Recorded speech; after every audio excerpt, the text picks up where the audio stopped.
Good morning, everyone. My name is Bartolomeo Vacchetti. I'm a PhD student in computer science at the Polytechnic of Turin, Italy, and have a master's degree in movie and media engineering. Today, I'm going to present Movie Lens, discovering and characterizing editing patterns in the analysis of short movie sequences. So, why editing patterns? Well, many movie critics, such as Walter Murch, highlighted the key role that movie editing has on a film's structure and quality. For instance, if you have a movie with good actors, good story, and a good soundtrack, but a bad editing, the resulting movie will be mediocre at best.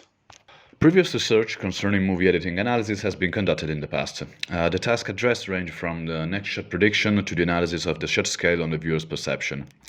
Recently also, the anatomy of video editing dataset has been introduced. It's a dataset intended to foster research in AI-assisted video editing.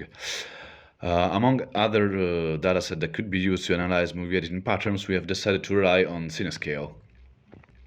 We started from CineScale because it has a more fine-grained shot classification system. It contains 120 movies from 6 different directors.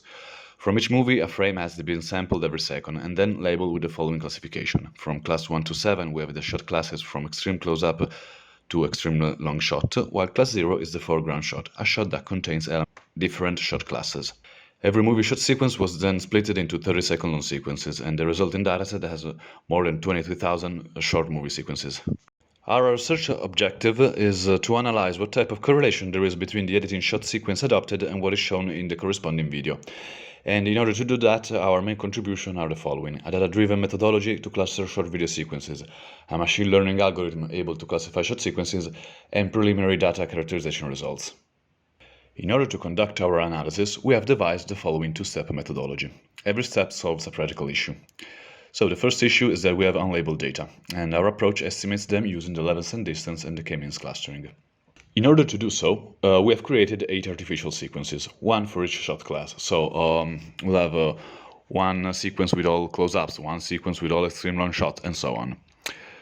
Then we take our data, our sequence dataset, and then sequence by sequence, we've measured the levels and distance between the selected sequence and the 8 artificial sequences. Afterwards, we have used those distances as 8-dimensional coordinates. Every point identified in this way corresponds to a shot sequence. Finally, we have applied the k-means clustering in order to find an optimal partition. Since every point corresponds to a sequence, the group in which the point lies defines the label of the corresponding sequence. So now we have labeled data, but we don't know yet the semantic meaning of the identified labels. Thus, after training and testing a classifier on our data, we have analyzed the results. We have used as a classifier a multilayer perceptron model able to classify sentences. This step has two purposes. On the one hand, it validates the approach of the previous step, while on the other, classification metrics permit a more in-depth analysis. We have tried different configurations, achieving the following results. Naturally, as the number of classes increases, the overall accuracy drops. However, even in the 32 classes scenario, our methodology achieves a 77% overall accuracy, which is pretty good. We have investigated more in depth the 16 class scenario since it offered a good trade-off between the robustness and fine granularity of the results. From our analysis, 4 macro categories emerge. We have environment description, character-to-character interaction, and character-to-environment relationship, and also the undefined category. Each macro category contains subclasses that define more specific patterns. For instance, in character-environment relationships, Class 4 is identified by a unique shot, either a camera movement or a fixed shot, that introduces the character with the environment, while Class 1 contains sequences that show the character's reaction to environment changes. As for the undefined category, we put there the classes for which was not possible to extract meaningful common patterns. In conclusion, generally speaking, the proposed methodology works.